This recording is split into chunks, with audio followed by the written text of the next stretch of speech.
Next, we're going to need some text to represent our score. So I'm going to go over to my text tool, and we'll stick with the classic static text since we only need some small bits. It doesn't really matter what font you use, but pick something that's going to be nice and big. I'm going to use Arial Black because that'll be a nice blocky font for mine. I'll also set the color to white so it shows up good against the background. And let's try out the text to see how good the size is. 80 looks a little big, but I'll go ahead and type into it. Now I'm going to have my clock counting down from 3 seconds. So I'm going to put in here 00:03. Let me just switch over to my normal selection tool. And whenever you have text selected like a blue box like this, any changes you make will be to all of the text. So it's an easy way not to have to select it. Now I'm just going to go over to the size and pull that in until it looks like it'll fit in the box there. Now, as an interesting side note, I can use my transform tool on text as well. I can simply stretch it out a little bit and make those into nice tall letters that fill in the box. I'm going to nudge them up just a little bit with my arrow keys. And that looks pretty good for the clock portion of our scoreboard. Now I'm also going to need some score down here at the bottom. Let me switch back to my text tool. And I'm thinking for the score I'm going to use a red color. I also want numbers. And we're going to set up the home team with 14 points. And since I still have my text tool selected, I'm just going to click down here a little bit below that. That'll deselect the first text field, and if I click again, we'll create a new one. Now, this is just going to be the little label for the home team.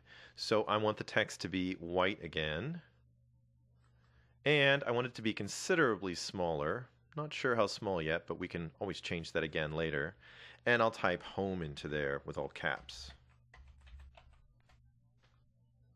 Let me click away and we'll see how that looks. There we go. So now we've got our score set up for the home team. Now we need the visitors on the other side. Here's something that I do quite often inside of my applications. I'm going to select both the number and home by holding down Shift, and you can see I've got both of those selected. Now what I'm going to do is just quickly create a copy. We've already got the settings set up and I can just change the text. We could either copy and paste, or we could use one of my favorite keyboard shortcuts, and that is the Option or Alt key.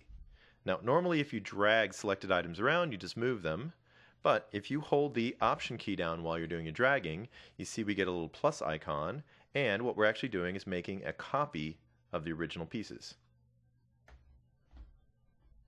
Now let me click away, and what we'll do is we'll just double click on each one of the fields and change the text.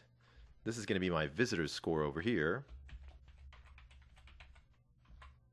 And they're currently winning at 3 seconds with one more point. So I'll change the 14 to 15.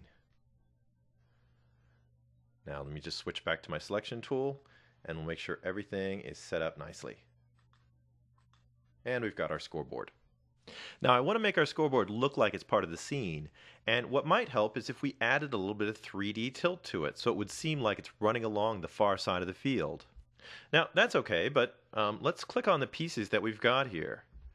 I've got a rectangle primitive which has lots of interesting properties, but if we start closing some of these categories down, you'll notice there is no 3D position, and we don't have things like filter. Well, that's because those come along with our symbols. More important is those 3D portion of our properties. That's only going to come with movie clip symbols.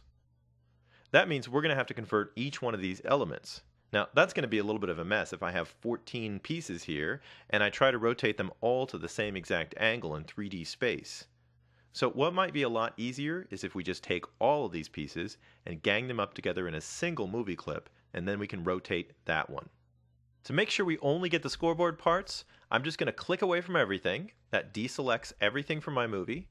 And an easy way to select everything that's in one layer is to go up and just click on the layer itself. Now all the items inside the layer are selected and nothing else, so we can go ahead and make our movie clip symbol. We can go up to Modify, choose Convert to Symbol, or you can use your F8 keyboard shortcut. I'm going to name it something like Scoreboard, and we'll leave the setting type as movie clip and the registration point in the center. I'll click OK. And there we've got our new scoreboard movie clip. And you can even see right away that 3D position and view is something that we can change and set on this movie clip. Of course, we can either modify the properties directly, or we can go up and use our 3D tools. So let me switch to my 3D rotation tool here. That gives me the familiar crosshairs in the center, and I'm just going to rotate this one back along the Y-axis. That's my green handle. That gives me a little bit of depth into the background, and a little bit of rotation from the X or the red axis, and we can see we can set it up pretty easily to match the perspective of our field.